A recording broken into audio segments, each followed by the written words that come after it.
ओम श्री सद्गुरुदेव भगवान की जय। तो जैसा कि आप लोग जानते हैं कि श्री गुरु पूजा महामहोत्सव का सेलिब्रेशन का जो एक दौर चल रहा है, जिसमें तमाम जो भारतवर्ष के कोने कोने से साधु महात्मा यहाँ पे पधारे हुए हैं, तमाम संतों का यहाँ समागम हो चुका है। तो गुरु पूर्णिमा का जो सेलिब्रेशन का एक जो माहौल चल रहा है, एक दिव्य, एक अलौकिक जो वातावरण, इन्वायरमेंट जो एटमॉस्फेयर में क्रिएशन हो चुका है। तो हमारे सामने श्री निर्मल महाराज जी है, गुजरात से आए हुए संत हैं। तो इनसे हम गुरु पूर्णिमा के बारे में समझने का प्रयास करेंगे कि गुरु पूर्णिमा का सिग्निफिकेंस क्या है, इसका आध्यात्मिक रोड मैप क्या है, और उसके बारे में थोड़ा सा एक्सप्लेन करेंगे। श्री निर्मल महाराज जी, गुरु पूर्णिमा के बारे में आध्यात्मिक थोड़ा सा एक्सप्लेनेशन थोड़ा सा कीजिएगा। जी, ओम श्री सद्गुरुदेव भगवान की जय।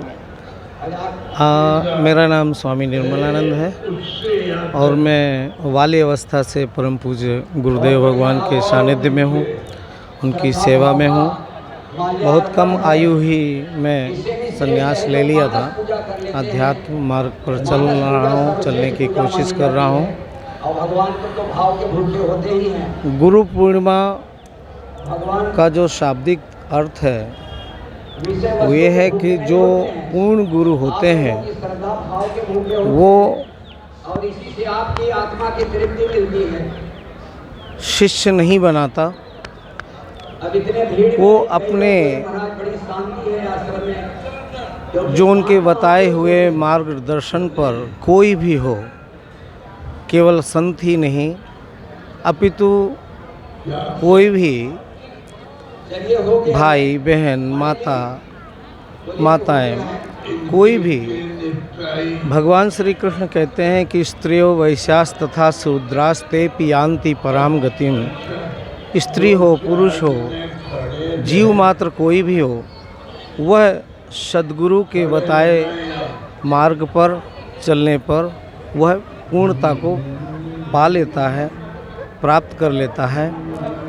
संसार में भोग पदार्थों में देखा जाए तो धन दौलत भोग पदार्थ मनुष्य को कितना भी प्राप्त हो जाए, परंतु वह अपूर्ण ही रहता है। एक परमात्मा ही ऐसे हैं जिनको प्राप्त करने के बाद यह जीव अपने को पूर्णता का अनुभव करता है, पूर्ण रूप से आनंद का अनुभव करता है। और उस आनंद को प्राप्त करने के लिए, पूर्णता को प्राप्त करने के लिए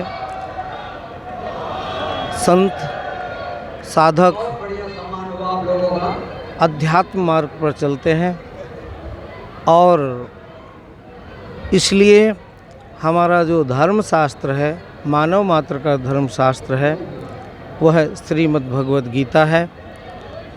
भारत की सभी भाषाओं में यह उपलब्ध है। मैं गुजरात में गिर सोमनाथ जिला, सोमनाथ मंदिर ज्योतिर्लिंग जो भारत का प्रसिद्ध ज्योतिर्लिंग है, वहाँ से मात्र 40 किलोमीटर की दूरी पर मैं रहता हूँ। घनघोर जंगल है जहाँ आश्रम के चारों तरफ शेर रहते हैं। तो इसलिए गुरु पूर्णिमा का अर्थ होता है कि साधक पूर्णता को प्राप्त करे, और यह तभी संभव है जब कोई भी साधक मन वचन कर्म से समर्पित होकर के, सद्गुरु के प्रति समर्पित होकर के उस मार्ग पर चलता है।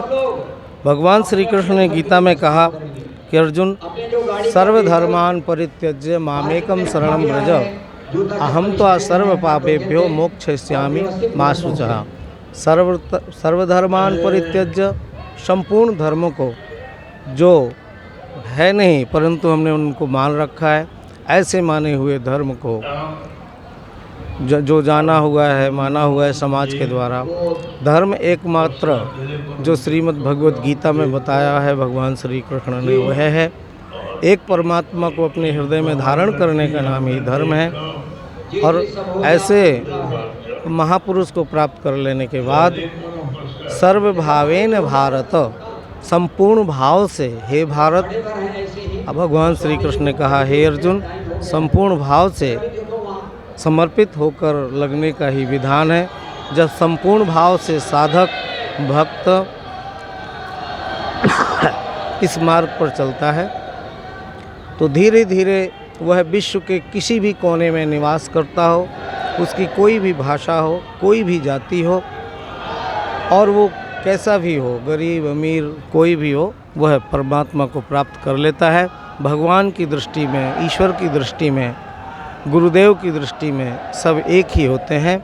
भगवान श्री कृष्ण कहते हैं कि मवई वांसो जीव लोके जीव भूतः सनातनः मनसष्ठान इंद्रियाणि प्रकृति स्थानी कर्षति।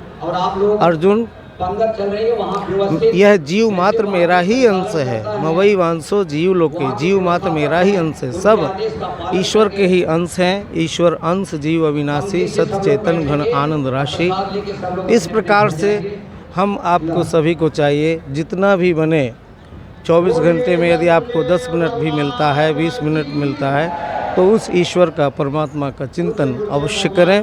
और श्रीमद् भगवद गीता की विशुद्ध व्याख्या, यथार्थ गीता को विशेष कम से कम ज़्यादा नहीं तो 3 बार अवश्य पढ़ने। बोलिए श्री सद्गुरुदेव भगवान की जय।